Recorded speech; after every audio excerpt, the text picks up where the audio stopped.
This is Power Athlete Radio.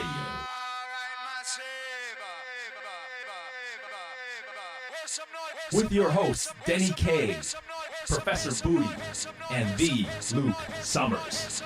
And now, toes forward, hips locked, shoulders set, and retract those scapulars. It's time for some knowledge bombs.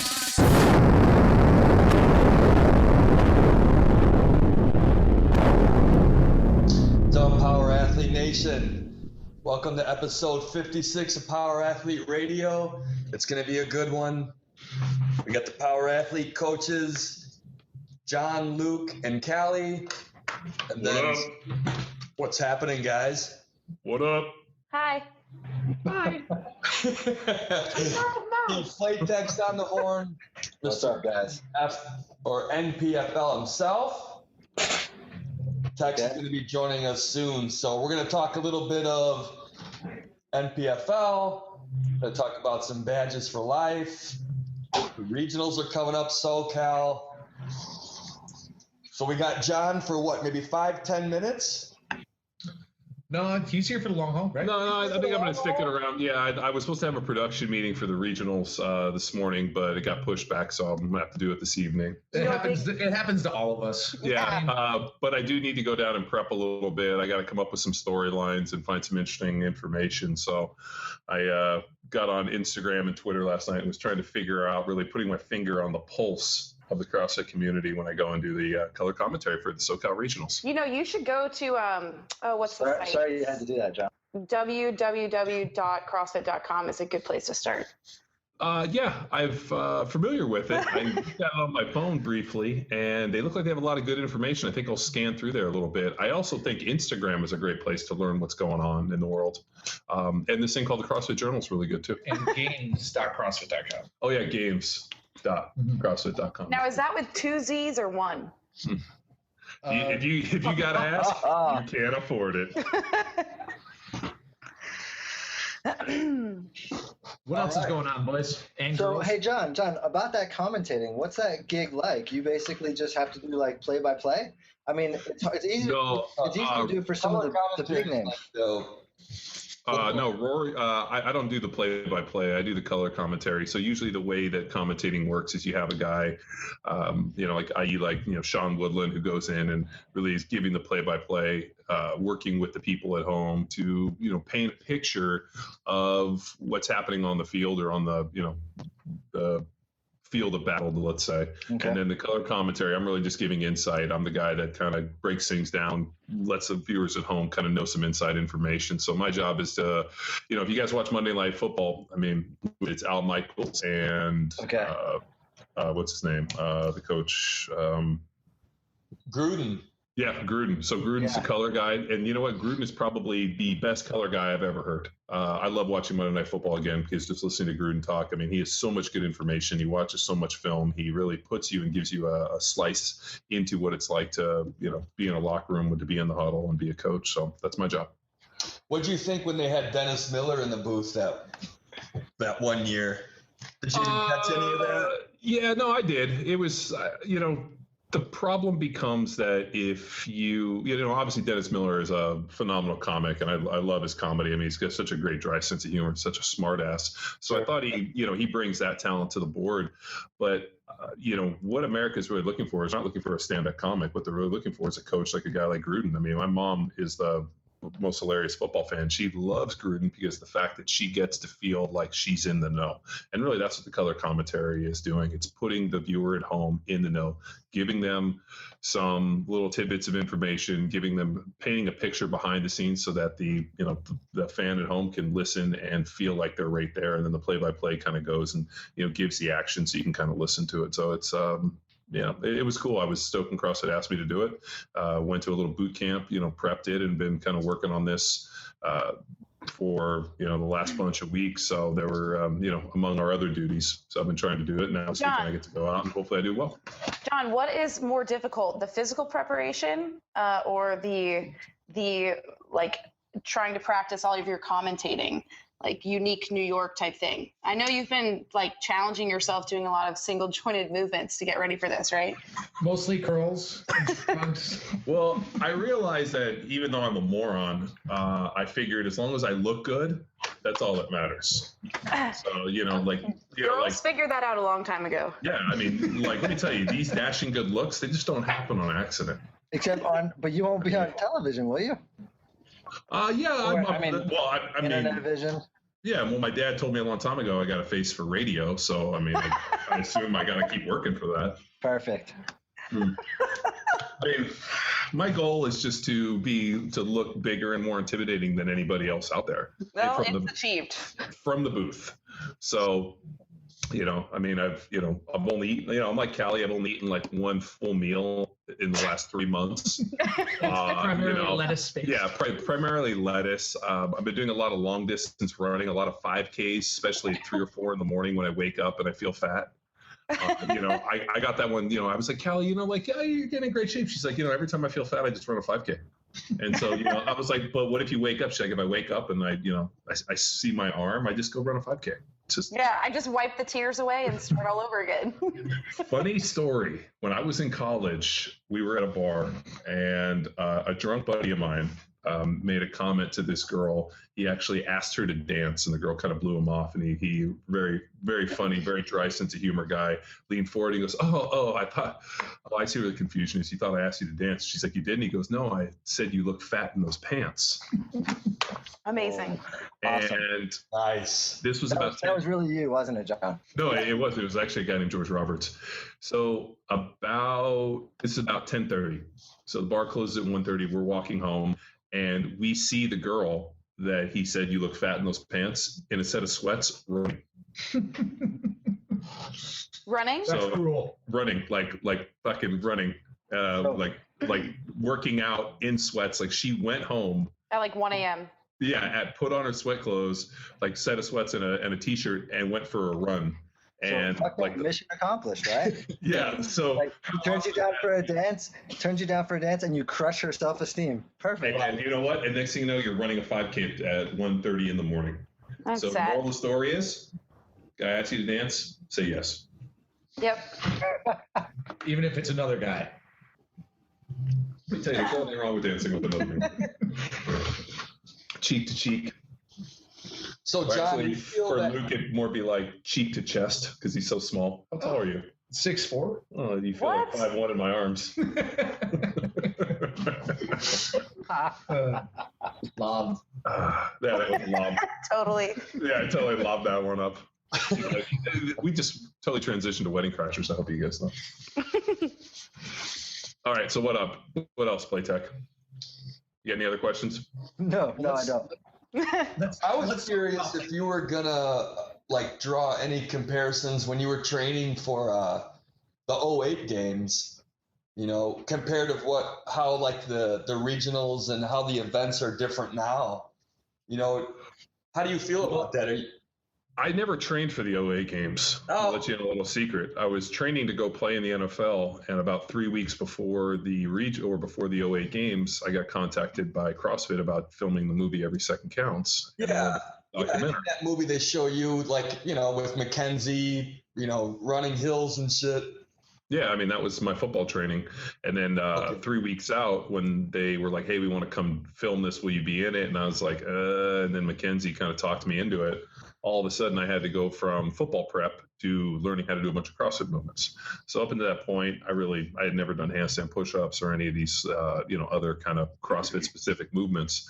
So I had to go learn them. And we took 3 weeks to, learn to do muscle ups and handstand push-ups and all these other different movements. So that's where that all came about. And then they showed up and they filmed me, and then we went to compete in the games, and I was smoked from just being able to do that much high motor stuff. And then 6 days later I went to go play football. So was it smart to go compete in the games? Well, who knows? I mean, it was good because it kind of got me into the CrossFit community, and I got a chance to be in the documentary, and then that's kind of obviously paid some dividends down the line. But in terms of going to training camp and not getting hurt, it probably wasn't the smartest thing.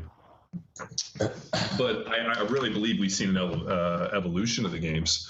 I mean, when I went to the games, it was, a hill run, burpees, deadlifts, and stuff like that. Now it's like, handstand walk for 1,000 meters. If you come down, somebody, tases you in the balls. I mean, dude, it's.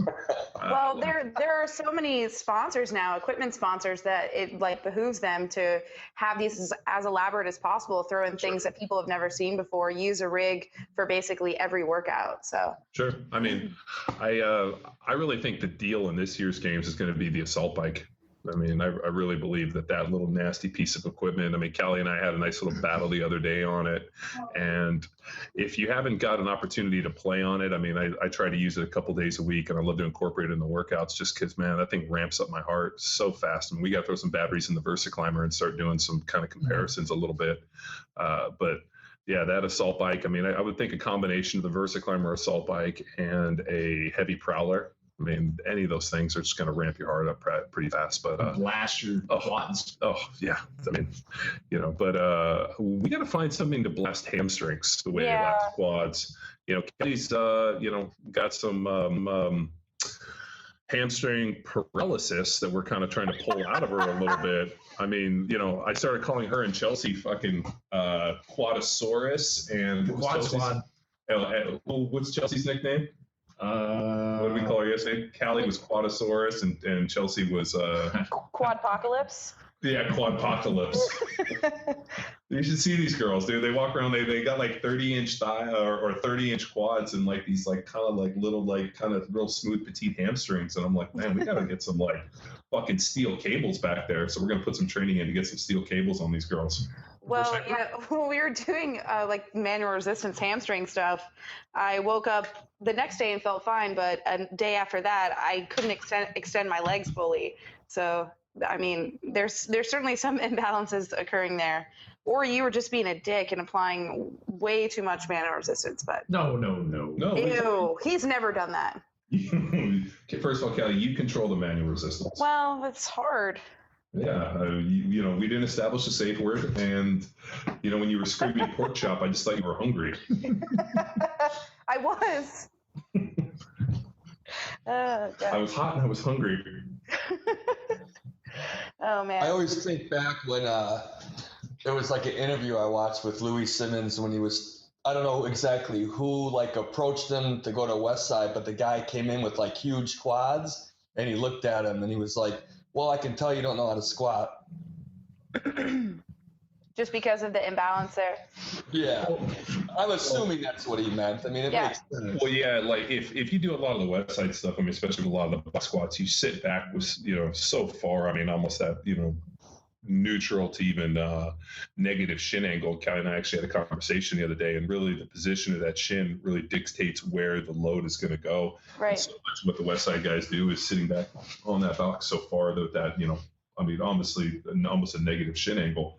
Yeah. And then when you kind of pop off the box, it's almost like the cue that Louis gives is pull with your heels almost and do like a hamstring curl off the box. And it kind of doesn't make sense until you do it enough, and you're like, oh, okay, I need to like pull myself off of the box with my hamstrings. So it's just a super posterior chain centric style of training. I mean, and then it's like the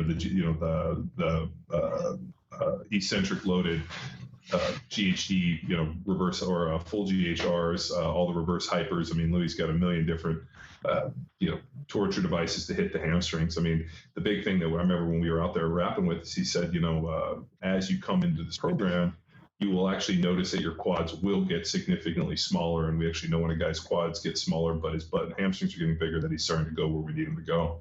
And I mean, that was definitely the case for me. I mean, I remember I never once felt it in my hamstrings the entire time I did that style of training, and, to the point where I felt like actually my quads got smaller. But yeah, your hamstrings just blow up in size and you blow up a lot in your back. I mean, my upper and mid back got so thick, I was like, God damn. Like you're putting on a jacket and like all of a sudden it's so tight across your back. You're like, ugh, this is uncomfortable. Guess I'll never wear dress clothes again. But what's kind of interesting, especially when you look at a lot of the girls in the CrossFit scene, a lot of them are super quad heavy. and really lack a lot of hamstring development. And I wonder why, with such a heavy squatting, heavy pulling style of training, that these girls are really lacking a lot of hamstring development. So, well, I mean, I just noticed that you guys. It does come down to form and execution of the movement, and like that's kind of an article that I'm finishing up for Power Athlete, and we're going to do some more filming because there's been the same problem repeated over and over again in these people's videos, and so we're gonna work on a little bit more of elaborate video than we made for John online. John, one of our members online, but just talking about the implications of the shin angle. I mean, obviously our limb lengths are all different, but we can all sort of strive to achieve that vertical shin and get away from the path of least resistance, which is going back to more of like an ollie lifting, particularly in the concentric part of the movement, the ollie lifting style, shin forward, torso upright type position. So remember why you're squatting, what you're using it for, and then try to get into that position so that you can load your body the way it was the squat was intended to be used for this program, if that makes sense. And that's with more of a vertical shin. Right.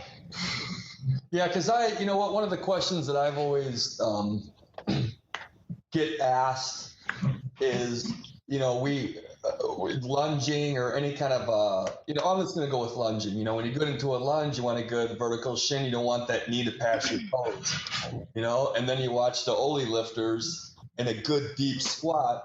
Not every single lifter has their knees past their toes, but there's a few that just have great ankle mobility or whatever. Those knees are way past their toes.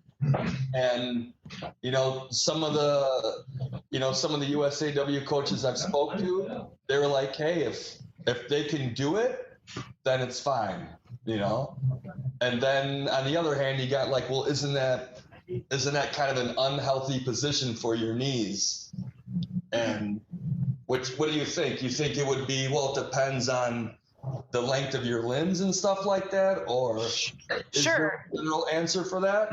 Sure. I mean, I think, like you said, it's a case-by-case basis, and a lot of it, if mobility and ankle flexibility allows for a decent position and it's not painful, that's how a lot of people find themselves lifting that way and getting stronger that way. But I do think that if you can train yourself to quote unquote sit back and keep that vertical shin angle, you're only going to get stronger, engaging more of the posterior, more of the musculature that's required to maintain good posture position. Because I mean, if you think about it, if you're in that more upright torso position, you're not to say you're not challenging the back as much, but there's certainly more of an upright posture throughout the entire movement.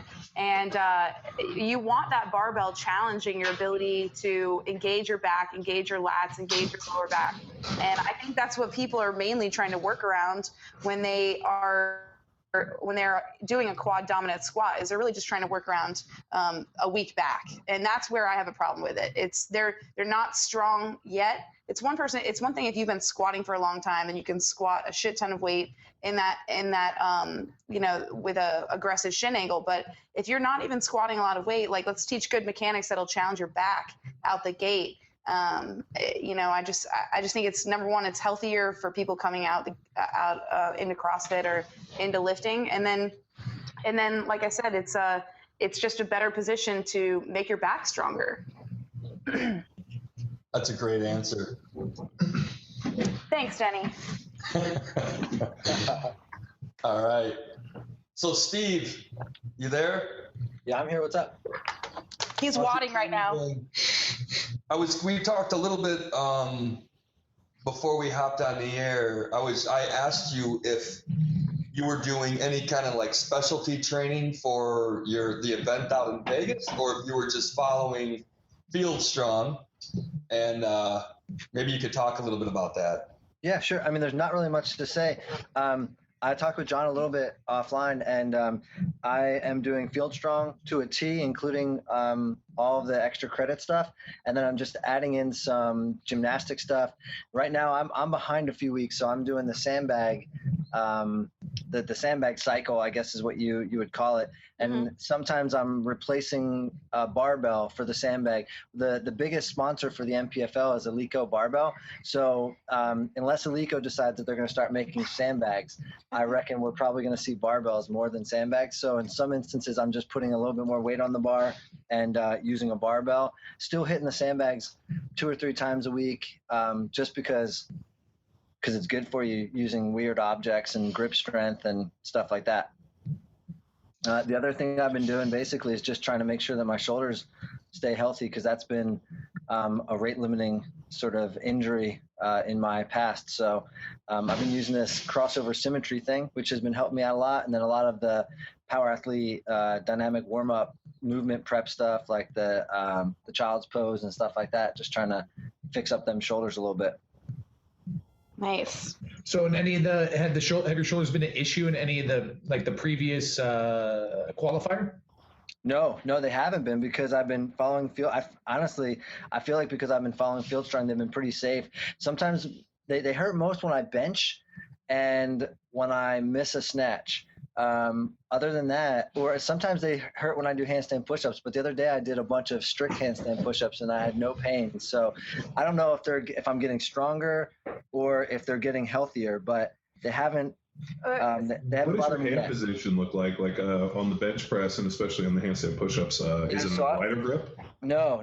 So I'm doing close grip bench because that's what's been programmed for Power Athlete 2, and it doesn't hurt so much. I can feel when it hurts when I protract a little bit, and I notice it immediately, right? So then I put the weight on the rack and I kind of reset my position. It only happens when the weight gets a little bit heavy for me. So think about it's just interesting what you're saying. When you miss a snatch, when you're doing dynamic handstand push-ups, and when you protract in any movement, to me that's like the common theme is like those ballistic movements. As soon as you get out of a retracted position, then and it becomes ballistic, it just sounds like that's the no-no zone for you. Exactly. That's precise. That's like diagnostic right there. Mm-hmm. Hey, Playtech, have you ever benched with like a football bar, Swiss bar, neutral grip bar? I don't have access to one. I'm curious if that would help alleviate any of the issues. I will forge you one out of steel. As opposed to lumber? Okay. Yes. Okay. No, that's a good point, because like some of the extra credit work in Field Strong is like dumbbell benching with the like a neutral grip, palms facing each other. And to be honestly, that's the first time I ever attempted to do like dumbbell benching with that kind of a grip. Prior, it was always, like palms forward, like you were holding onto a barbell, kind of a bodybuilding style.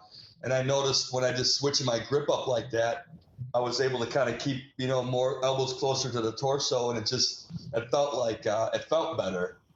Mm-hmm. Yeah. Well, the idea becomes that when you start playing with hand position, you gotta, a lot of people, especially with that kind of what we call the palms forward, more the traditional style of bench, as they bring it down, really that angle at which the elbow descends and really kind of sets the position for the shoulder. So if you can kind of, as you take the bar, if you can kind of roll your, and then anybody that's been to the seminar kind of knows the cue that we kind of, you retract the shoulders and you try to physically bend the bar. What happens is that elbow actually turns in and the elbow stays tighter to the body, which should limit a lot of that kind of shoulder impingement. So when you get up, and then when you get to that neutral position on that dumbbell, the neutral position actually teaches that shoulder position and then allows you to even get more stretch in the bottom of the dumbbell without kind of stressing the pec. So those palms facing to me are like part of my money makers. And then I play with the angles all the time. That's why I have you guys like do the slight incline, slight decline, and we kind of play with it a little bit so that we're always kind of hitting it in a different way. Yeah, and I noticed that on the close grip, if I can keep my elbows tucked, the pain is very minimal. Sometimes when I get fatigued or if I'm rushed or something, I feel the elbow kind of the shoulder protract, the elbow flare out, and that's when I start to get worried. And I usually rack it once I notice those kind of problems. At this point, I'm trying to train smart, just hammer good mechanics. Well, and it doesn't make sense to all of a sudden power through a movement, like all of a sudden you get out of the groove and next thing you know it starts to hurt, and then the mentality is like, oh, I'll just finish this set. No, it's almost better just to put it up, restart, and kind of not build and necessarily take the chance, because just like anything, if you're going to go compete as an NFLPL and the NFL. That's right. Yeah, NFL. If you're going to go compete in the NFL, big thing is you don't want to get hurt in training. If you're going to get hurt, I want you to get hurt out there on the field or the basketball court or whatever it is. Right. I don't want you to get hurt in training. So the training has to be smart, but yet there is a certain skill set that you need to be successful. And, when we really looked back at Steve's training for this, for the NFL, it was about how to design a program that kind of fits the needs of an athlete. I mean, obviously, I don't know if people know this, but the makeup of this is they wanted, or Tony Budding and company wants to be able to put on these kind of, fitness battles in a basketball arena. So all of this stuff is designed to be put in a basketball court. So with that in mind, you have to take a look and say, okay, what's available? What's exciting, what's fun, and if you can look at the combine, you get kind of an idea. It's going to be, a lot of high rep, short, heavy, hard metcons. I mean, almost CrossFit football-esque, because it's exciting. I hate to say it, and while it's a great test of fitness, nobody wants to see anybody row a marathon. And if I got to show up and I got to pay $20 to sit there and watch somebody row for 2 hours, I'm going to be pretty fucking unhappy. What I want to see is, or drunk. Yeah, hell, pissed. I want to see Playtex show up, and I want to see him pull heavy fucking weights. I want to see him, pull up. I want to see him press. I want to see him fucking, lift heavy, hard implements. I mean, that's really, when I've designed the Field Strong stuff, you're going to notice that this thing's going to cycle. I mean, obviously the first 6 weeks was about getting people acclimated to the program, teaching the warm-ups, teaching the movements, putting it together. Then this next 6 week was really about the sandbags, and the sandbags really helped to develop that kind of that tensile strength, that kind of hard, awkward stuff. I mean, to be able to step up and lunge and do a lot of, movement type position stuff with these kind of heavy, hard implements adds a certain strength that is not really found in barbell. So we're doing that, and we're finishing up that cycle this week, and then Monday we're actually going to have, and I know you guys are going to fucking laugh because I don't do it, we actually have a deload week, because I can program deload weeks in Field Strong because people actually follow the program, and we don't have a bunch of fucking cafeteria fucking fitness people that want to jump in and do a workout here and here, and people always go, oh, why don't you program deloads in CrossFit football? I'm like, because nobody fucking follows the program to T, and if it is, it's 10 guys, and if they do follow it, they've obviously hit us up enough to know, be like, yeah, you should take a deload every couple of months or every couple of weeks or whenever you feel like it.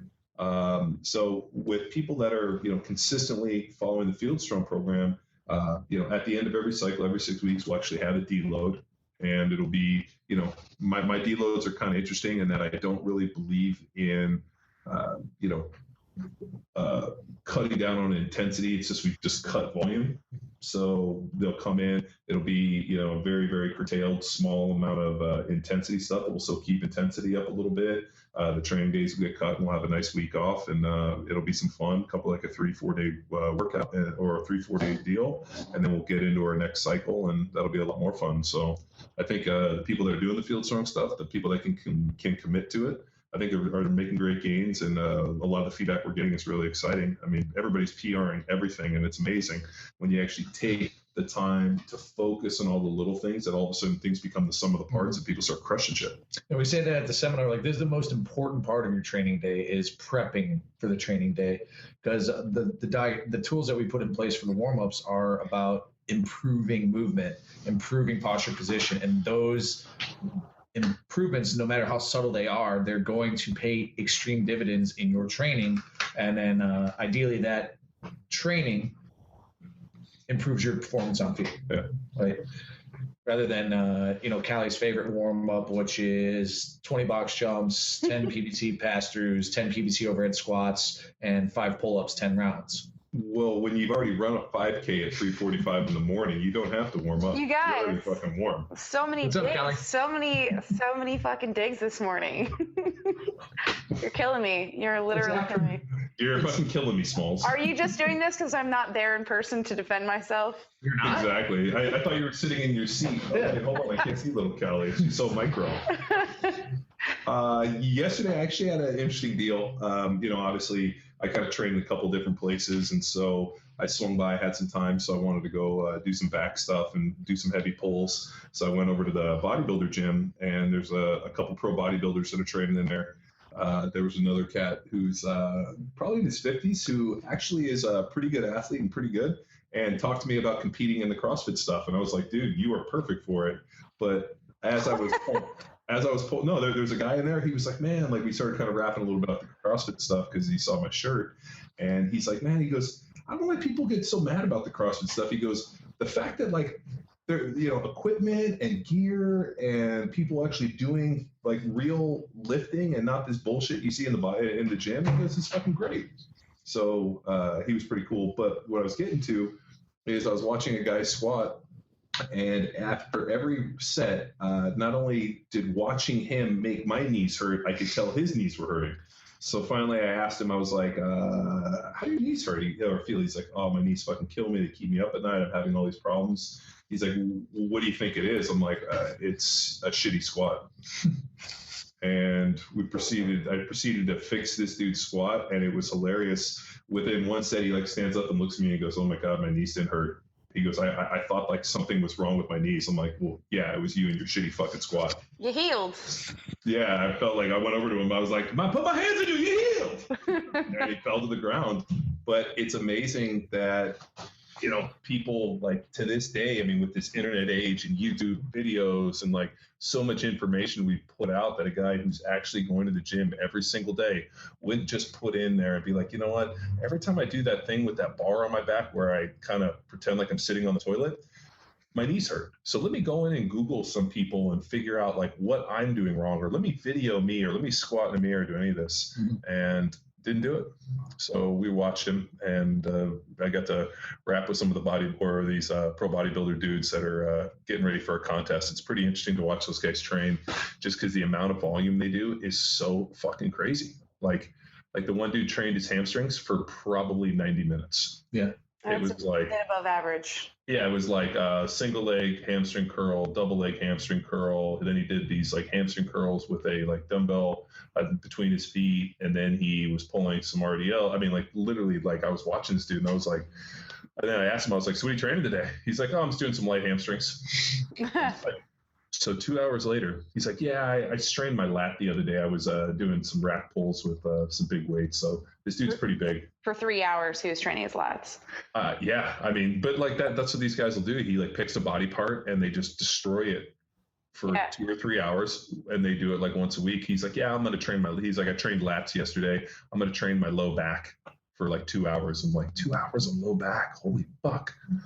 So it was it's always interesting to like, to talk to guys that are, training. I mean, obviously, pro bodybuilder, he's got a contest, I think, in like 8 or 10 weeks in Chicago, and he's getting ready for it and like kind of rapping with them a little bit about what he's doing for his diet and what he does and how it kind of all kind of fits together.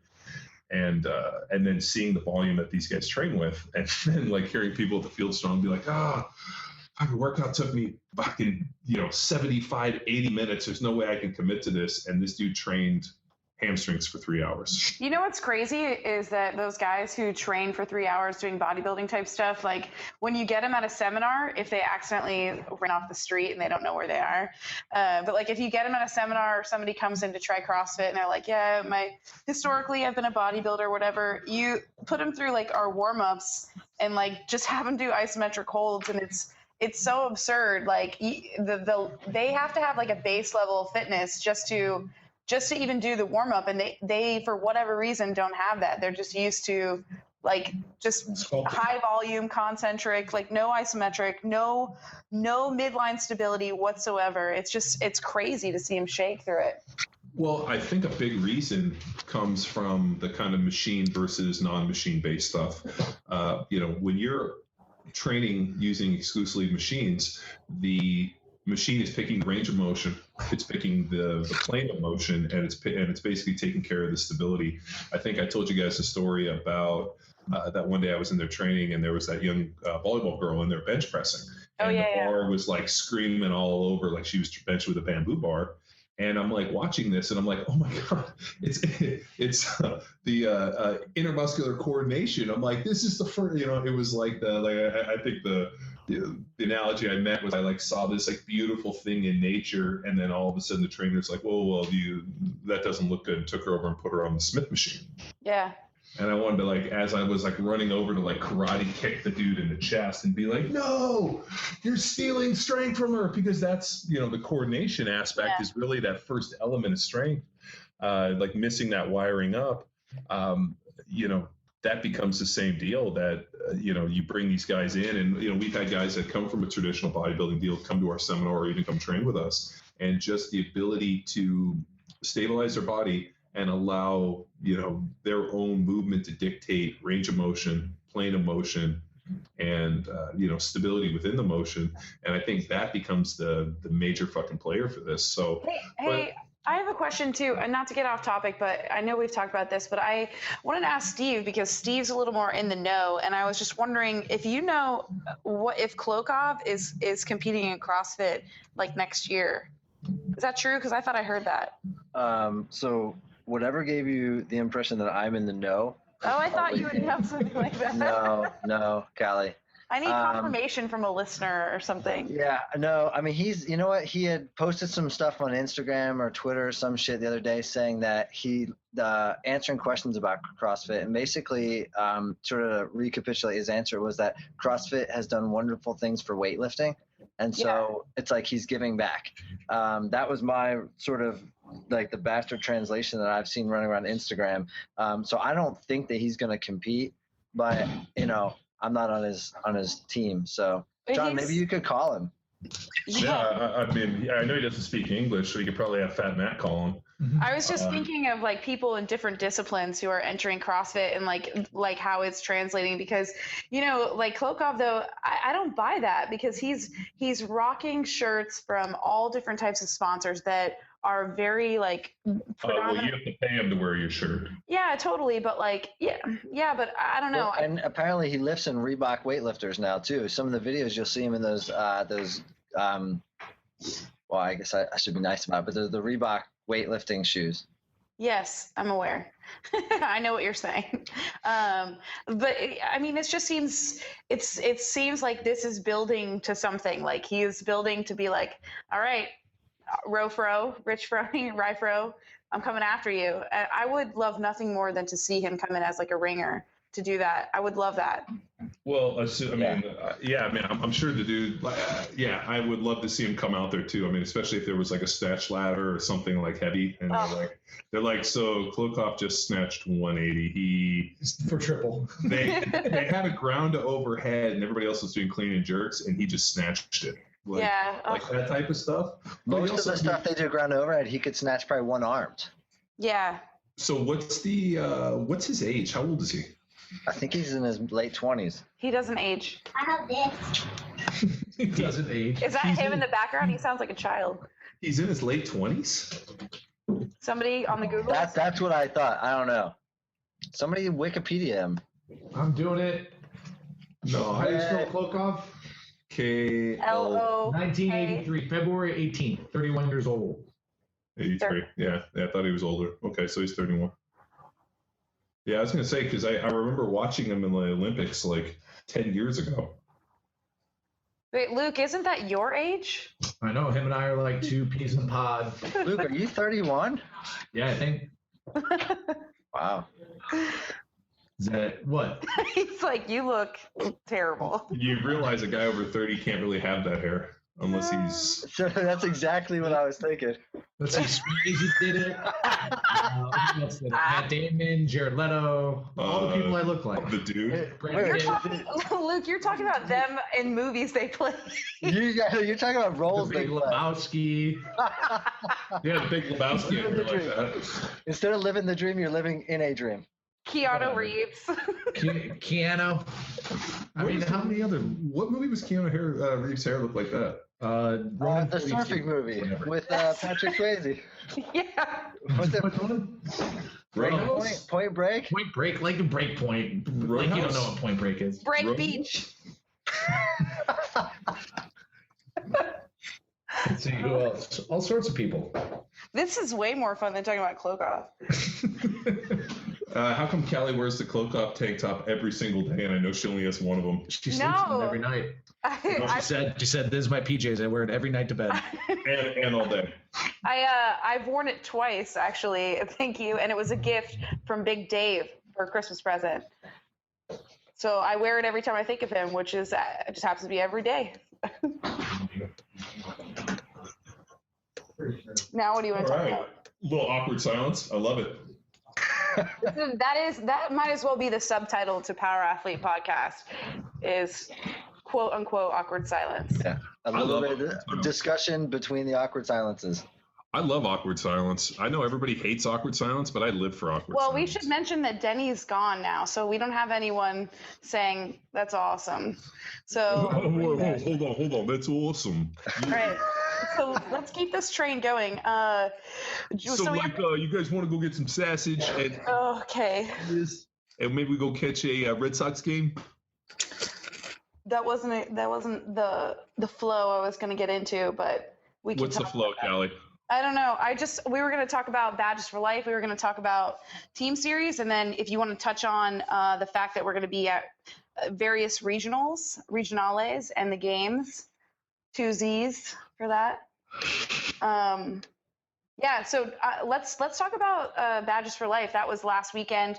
That was a event that Power Athlete put on with our Huntington Beach Police and Fire Department and Rescue as well. So we had 3 divisions for that. We had Scaled, we had RX'd, and we had a Badge division. And it was a pretty awesome turnout. It was the first kind of fitness-y competition right on the beach in Huntington.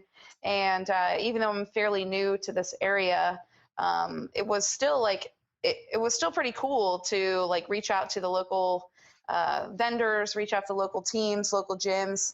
And what's more is that Luke Summers' team just so happened to win the RX division, right, Luke? Yes. Is he asleep?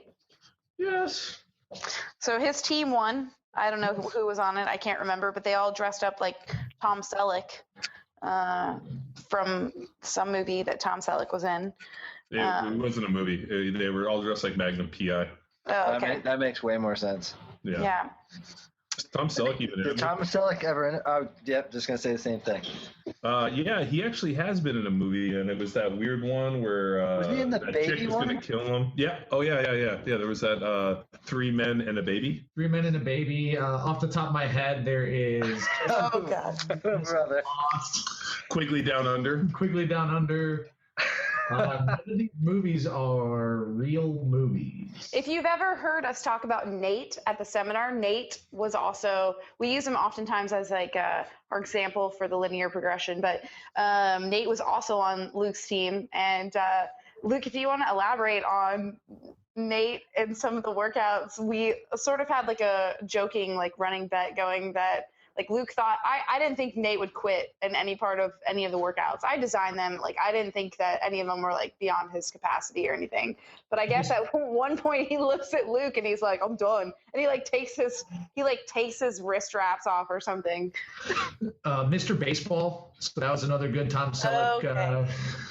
Okay. So Nate's the guy when we were training and we would rotate, just try to get maybe a little conditioning. And after this Bulgarian template that we rolled out, if it was me, John, or Ben, we put together just a 12-minute kind of burner, just keep the heart rate up. And when Nate would program his conditioning workouts, he'd be like, all right, here's what we're going to do. 7 tire strikes and 30 tricep pull downs, banded tricep pull downs. We're like, all right, how many rounds? He's like, no, it's just 1. That was his idea of conditioning, 45 seconds. And it wasn't until 4 years or 3 years after he started training with John that he finally tried CrossFit. And, it ended up working out pretty well for him. And it accommodated a lot of his strength gains. But at the competition, John's telling me, he's like, Nate's just going to quit, man. I'm like, I know, but I just this all seems pretty manageable. He just has to do a couple reps and we have a rotation. And we're in the middle of the last workout. And he ripped his hand. He had the rock tape glove on there and everything, but he ripped a hand. And I'm sitting there watching him take all this rock tape off. And he walks up to me in the middle of the workout, like music's blasting, people are sweating. And he's like, bro, tore my hands. I think I'm done. And he just started to walk away. I'm like, you can't just walk away. And he's like standing on the outside. He's just kind of spectating from 10 feet away. And, it's me, and two other girls like cycling through toes to bar, and you have to hold this sandbag, and we're like alternating sandbags. I'm like, can you hold the sandbag? He's like, I don't know, man. I got this. I took my hands ripped. And it was unbelievable. I'm like, dude, you got to get back in this thing. Like, it's not over yet. Just give me 5 more minutes. And then, he ended up being able to muster up some box jumps and a 200-meter sand run to finish it off. But Nate. Unbelievable. I'm just like. What did you think of the workouts? They were evil. I mean, my arches still haven't healed from that partner carry sand run, but I thought they were good. It was safe but hard. And that's like just some of the horror stories you hear about people getting hurt at competitions. I'm not sure how someone could hurt themselves due to let's say negligent programming. Yeah. I thought that it was within exactly how you said or how you would describe it when we were, talk to people. Like, you don't have to be an elite CrossFitter, but you just got to be able to work hard, and work well as a team. And I thought it was good. And 17 minutes is pretty long. Maybe we dial that one down to like 12 minutes next year. No. That second little AMRAP, back-to-back AMRAP. Team workout. You're fine. Everyone's fine. We're fine.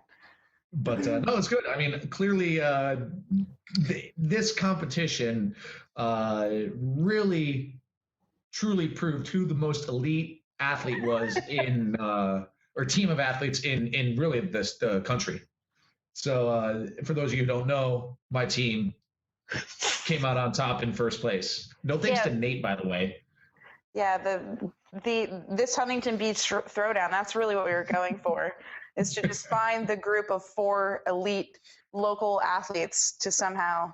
It's really what I've been training for since 2007. It all culminated this last weekend. Well, you stood on the podium. You put your finger in the air. Number 1, I actually put 2 fingers in the air, hang loose. Okay. But no, it was good, and I'm super stoked for next year because 1. Maybe I'll get to MC it instead of compete, which there's a lot of material. But 2, if I get to compete again, I mean, it's just cool to be on the beach. I thought incorporating it in that partner carry, Callie, was cruel, and I'd love to see some change of direction on the sand as well. Oh. We could figure that out next year. Yeah.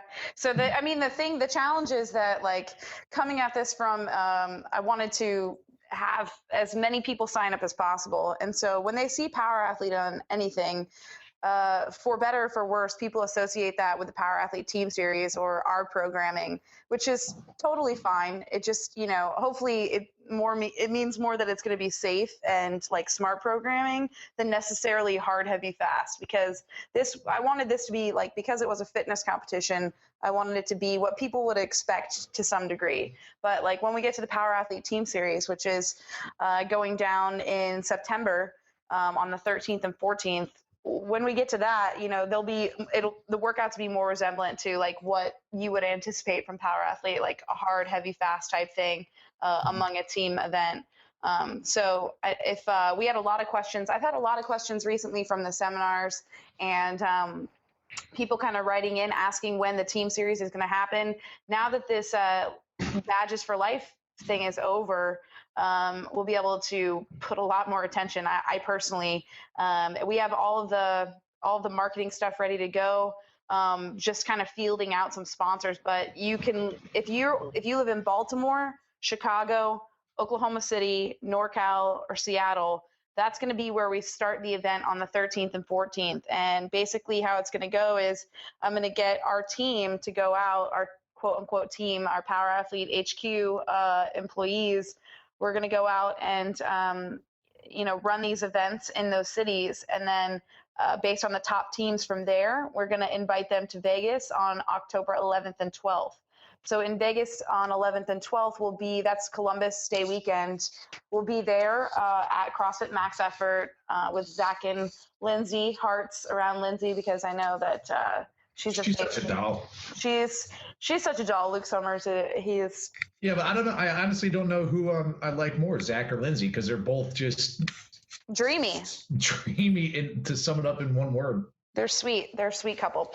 So we'll be out there on the 11th and 12th. And if you're in SoCal and you're wondering why isn't the team series coming to SoCal or the Southwest, well, we're going to keep an open division of ringers. So we'll have the top teams competing. And then if you're in SoCal or you're around the Southwest region, you can come up to Vegas on the 11th and 12th and compete against the top teams in hopes to kind of put yourself in the running. So all that's going down at the end of the summer, I guess the beginning of the fall. And then hopefully we hope to culminate the Vegas 11th and 12th winners. We hope to kind of culminate that contest with a beach party with Avicii, and Michelle Obama will be there, I think. And lots of famous people. Tom Selleck will be there. Of course. So that's kind of the plan for all that. So look for that. We're going to be putting up all the marketing stuff here in the next week. So should be pretty exciting. What are we talking about? Official. Just Michelle Obama. Again? What? But I mean, she hasn't texted me back about it, but I know she gets my text. Interesting. Anywho. I never knew you had that connection. DC. Anyway, what else do we need to talk about? We're going to be at the regionals events. So which regionals are we going to be at? We're going to be at SoCal this weekend. And Mid-Atlantic. And Mid-Atlantic, right. So Yep. if you're anyone who's anyone, you need to stop by the booth, because we are synonymous with party. CrossFit Football and Power Athlete is the party booth wherever we go. Now, Tex, I haven't sent the checklist out yet, and I know it's already Thursday and you got to set it up, but here's what you're going to need. You need Boombox. a boombox. You need I got it. A margarita machine. Okay? Don't got it. You need some sort of pretzel machine, like warm pretzel machine. All right? Find that. We got a guy. We got a guy. All right. What else? Callie, what am I missing here? Cotton candy, strippers. We have Sombreros. You need sombreros. Callie, I need your friends. glow sticks. Sombreros are key to everything. Glow a poncho. sticks, A poncho. machine. You can make a poncho out of just a big white towel. You put a hole and throw it on there. A midget. Riding a tricycle with a set of chaps on and a cowboy hat. Are you playing Some techno lotion. music? Need a basket. Some chapstick. Some Is chapstick. Tex even on here? Yeah, what's and, up? and a whole bunch of Twixes, but they got to be warm. Melted Twix. Oh God. So that's the plan. Not melted, just warm. So they're flying.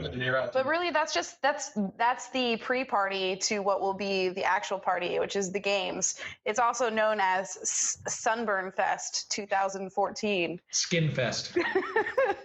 It gets pretty aggressive out there in the SoCal sun. Is it going to be at the same location that we were at last year, Luke? Yep, StubHub Center. All right. Well, I know it well. Yeah. So Tex, we need to communicate over the weekend to see who has the highest vertical, because you did get Vertec, right? Oh yeah, I got a Vertec.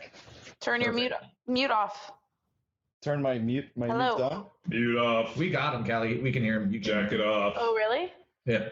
Okay. Well, It's all off. can you hear him, Steve? Jack it off.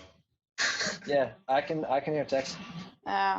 He must be blocked on mine. All right. Well, Whatever. go through the checklist again, Luke.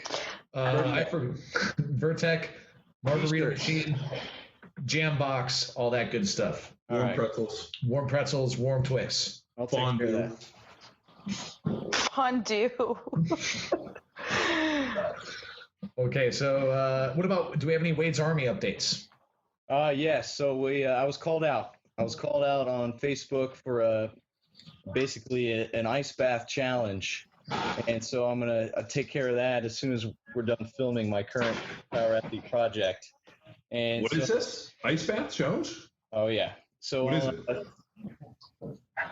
putting Chris into a dumpster and filling it with ice and water. Yes. That's about it.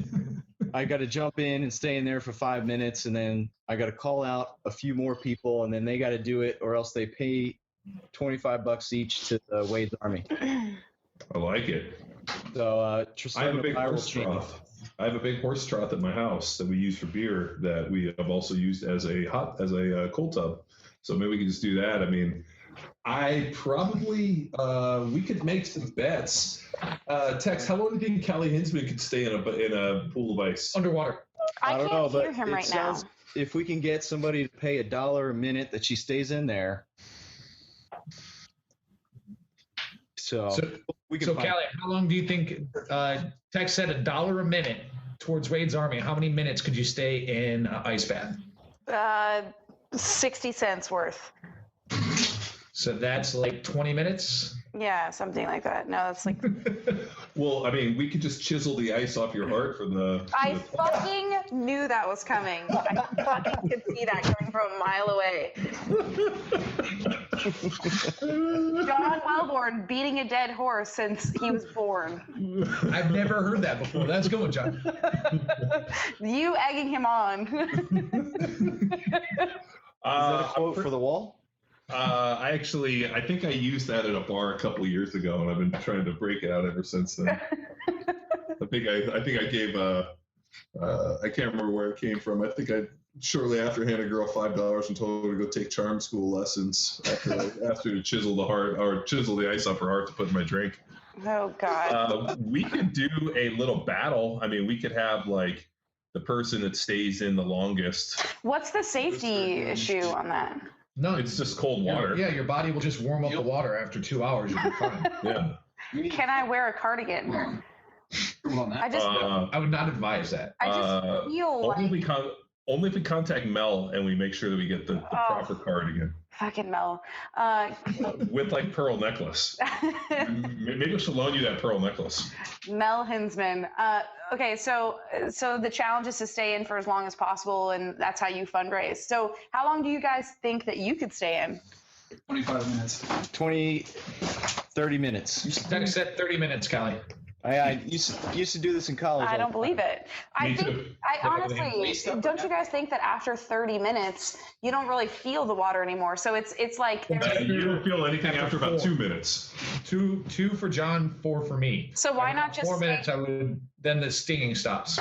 Well, why don't you just say an hour and a half then? Like if you stop feeling things after that, like. Because I have things to do. So That's a good point. there's two routes we can go with this challenge. Number one is you just got to dive into the ice bath for $25 a head, or you actually do it for a time. Okay. Well, let's get the details put together on this text, and let's get it as we create this web of participation. Let's for sure get it up on the forums and out on Facebook and stuff like that. I'm gonna go buy a Okay. wetsuit. All right, I'm gonna go ahead and just dunk myself today, and then we'll make rules around it. All right. We got to set it extreme. I was called out. I have 24 hours from yesterday to accomplish this. All right. So you better get moving. And we are actually at about an hour. Is there anything else we want to plug, guys? I think so. Playtech, how's your fundraising for Vegas coming? Slowly but surely, I think on so one gym put up like a little picture, and they're gonna, for every share and like, they're gonna give $1, and then our gym's gonna match it. So I'm about almost to $200, up to $100. So I'm almost to $200 there, and I think I got about $400 or $500 in the Fundly account. So not so bad. Probably pay my airfare. Nice. Yeah. All right, we'll push that a little bit too. We'll get that out on the show notes. Set up a link again, and we'll blast it out over social media. Yeah, appreciate that. I guess, Callie, should we give a little shout out to our literally our official audio hardware provider, Skull Candy? Oh yeah, Skull Candy, who Custom provides. engraved Power Athlete headphones. Those were Yeah. money. Yeah, Those were money. they're really cool. They were so supportive of the Badges for Life event. They sent us Yeah. 14 pairs of custom Power Athlete Skull Candy headphones, which is super nice. So we were able to give 12 to all the top athletes in each team, and then we had 2 pairs left over. So now Luke, I think, has something like 16 pairs of Skull Candy in our office, which is First place. he's just hoarding. And I borrowed a wire yesterday, one wire, and he got upset with me. She also put knots in it, didn't wrap it up correctly. That's not true. I mean, Luke, That's the worst. with wires. I Like, do have you seen that commercial where they're like talking about wireless? And the kid on the fucking like the Pinocchio kid comes out. If Luke Summers could be attached into wires at all times, I think he'd be happy. I already am. It's Matrix. He just walks into the room and without even looking around, he just goes, "Who touched my wires?" Who touched the thermostat? Like, how did you know? So, but what they gave us the aviators, right? These are the aviators that we're rocking right now. I wouldn't know. I don't have a pair, so. They're collapsible, storable. It's pretty legit headphones. Definitely recommend it. Yeah, they're also coming out with some really cool training headphones that they've been kind of testing. Mm-hmm. For obviously the people that are training and whatnot. So yeah, I use a set of the travel ones in the car, and I wear them all the time. So I will say, yeah, I do have a pair of the aviators. They're not the Power Athlete ones, but I will say, I may have mentioned this before, but I listened to a ton of podcasts. And when I finally started using these Skull Candy ones that actually go around your ear, it was like I wanted to cry. I was so happy. I couldn't believe the sound difference. And I'm not trying to just plug Skull Candy because it's actually like a legit set of headphones. So my podcasting experience has changed immensely. So now it sounds like it's like way more legit. What is this podcasting you speak of?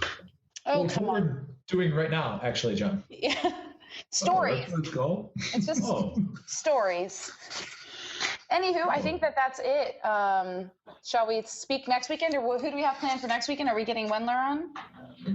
We got a couple potential. It's hard to schedule this a week out, but we're gonna hopefully have Wendler, or maybe one of the John's got a chiro that he's been working with, right? Guy named Steven Schaefer, who's pretty good here. As you guys know, I've been out and seen Dr. Bueller for a bunch of years. The one problem is every time I needed to get work on, I had to fly to Utah for it. So just through word of mouth, we ended up meeting up with this guy, Dr. Schaefer. And Dr. Schaefer, where he really made his mark is working with paralysis patients, and has had phenomenal results with fixing paralysis patients. I remember with the Kevin Ogard deal, I sent it to him, and he's like, yeah, I'd love to see what I could do with him. But he goes, I can't necessarily solicit. So he's had some really, really phenomenal deals, and that's the majority of his practice is working with paralysis patients and getting them back feeling. And he uses a kind of an interesting deal. He uses he's got kind of a cool skill set in that he started as a rolfer, does some ART work, but also does a lot of physical manipulation. So for my shoulder, my shoulder's pretty banged up, but the reason it's banged up is, obviously just a lot of kind of tight muscles and lesions and stuff. And so no matter how much I mobilize, I can't just get it to loosen up. So I've been seeing him, and he's actually, probably 20-30% more range of motion on my shoulder, which has really helped. So he's pretty good, and he's got a super interesting practice, and he's a local guy. So we were going to hopefully bring him on and let him talk a little bit about it. And then the other cool part is he was a nationally ranked power lifter. I think he's got a 700-pound raw squat at like a body weight of like 168. Nice. So he's got some pretty gnarly lifts. So we were rapping a little bit about training, and thought it'd be great to have on the podcast. Yeah, so it's going to be between him and Wendler, and it depends on their availability, our availability, and the dance. So, but definitely tune in. We're going to have somebody. All righty. All right. Well, thank you. I'll see you guys next week. Take care. All right. See you guys. Bye. Yep.